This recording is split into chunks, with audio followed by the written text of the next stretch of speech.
Hello, YouTube. I'm Vince White. I'm an employment attorney, and we are answering publicly posted questions from YouTube users, trying to get folks the answers they need from an employment attorney. And we have a question from YouTube user Pamaroom. It was posted about 2 weeks ago on our August 24th of 2022 video entitled, I am not sure I can trust my employment attorney. Should I share my evidence with she or he? Pamaroon asks, I have another question on the subject of trust. Should a client engage in any settlement offer if it's word of mouth by said client's attorney, or should they get it in writing? And how would they go about asking about it? Or does a good to great employment attorney already know that it's better to get any settlement offer in writing to present to a client? Okay, so there's an issue of context. First off, let me say that I think best practice for any employment firm is to always get your written directions for any settlement demand, right? If we come to you like, hey, we think you should demand $300,000, and you on the phone just say, yeah, go ahead. Cool. Thank you. We're going to send you an email to confirm. Please respond that that is your directive, right? Because one of the classic things that happens in employment representation is somebody will be like, hey, go demand 300,000. We do so at your verbal directive. And we come back and be like, hey, they accepted 300,000. We're done. And they say, oh, no, I didn't want that. I never said that. False. You did, but foolish for the firm to not have it in writing, right? So all client directives for settlement demands should be in writing.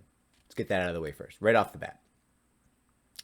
Now, there's going to be a lot of back and forth negotiation with the attorneys in most cases, right? A lot of defense attorneys will be like, listen, off the record, I could probably get you X amount of dollars here, but I need you to come down to at least Z amount of money. So that attorney can recount that to the client. And if there's trust between the client and the attorney, great. That's a good communication. Now, that attorney should be clear that, like, listen, this is what defense counsel is saying.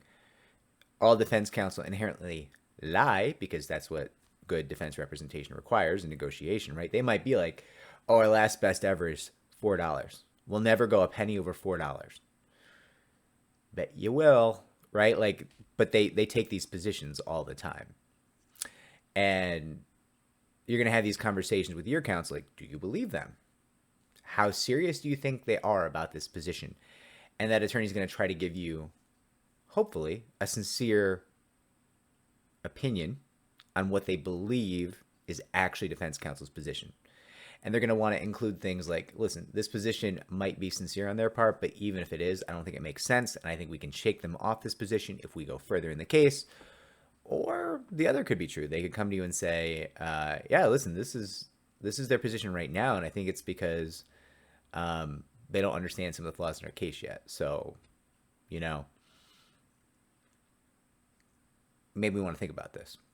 But I think what you're asking is not so much about the back and forth, right? But you're asking about the ultimate settlement that you're agreeing to. If there's a back and forth, like if you like tell your attorney, like, listen, go settle this for 300 grand, and your attorney goes to the other side and they say, like, we would do 300 grand, but we got to get this in a settlement agreement, right? That's always required. You can't settle the case without a written settlement agreement. It's required, right? There would be no release. They wouldn't give you the money because what they're buying is that settlement agreement and the terms included in that settlement agreement. And depending where you are, that may include confidentiality, that may include mutual non-disparagement, they may include, will almost always include a full release of claims and a variety of other terms and conditions, right? Now, if you're asking if that should be in writing, always. If you're asking if your relationship with your attorney is so bad that the attorney comes to you and says, hey, they're offering 300 grand, and your first thought is, I don't believe you, we got problems. We got straight up problems. Things are not good in Plaintiff Town. We need to talk about this. But I guess my first advice would be, If you distrust your attorney that much, it may be time to find a new attorney.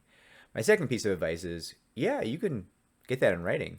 Be like, great, if that's their position, if that is their offer, can you get it to me in an email from opposing counsel so I can look at it? And that shouldn't be that hard. Like, I mean, some defense counsel are going to refuse to do that for a couple of different reasons, but like generally, they'll just put together an email like confidential, non-binding, blah, blah, blah. Our current offer on this matter is X amount of dollars. They might not do that if they think you're going to share it around. But if they're, if negotiations are proceeding in good faith and everybody's kind of behaving above board, there's going to be defense counsel who do that and a few who won't. But yeah, you can have that conversation with your attorney. It would be a little bit non-standard to just say to defense counsel, we're only accepting your offers in writing. Defense counsel is going to say, like, I'm negotiating in good faith. Like, I have not done anything to you. Why is this happening? And they're not hopefully going to understand that it's actually you distrusting your attorney, right? Because if defense counsel gathers from context clues that you don't trust your attorney, that is a weakness. And it will cause defense counsel possibly to push harder in negotiations to get your number down because they believe you're weaker, because they believe you don't trust your attorney. So I hope I covered the full gamut of written and unwritten settlement discussions and settlement agreements. If I missed answering your question on point, let me know. I'll check the comments on the video. You know me, and always try to do better. Like and subscribe helps me to help more people just like you. Take care.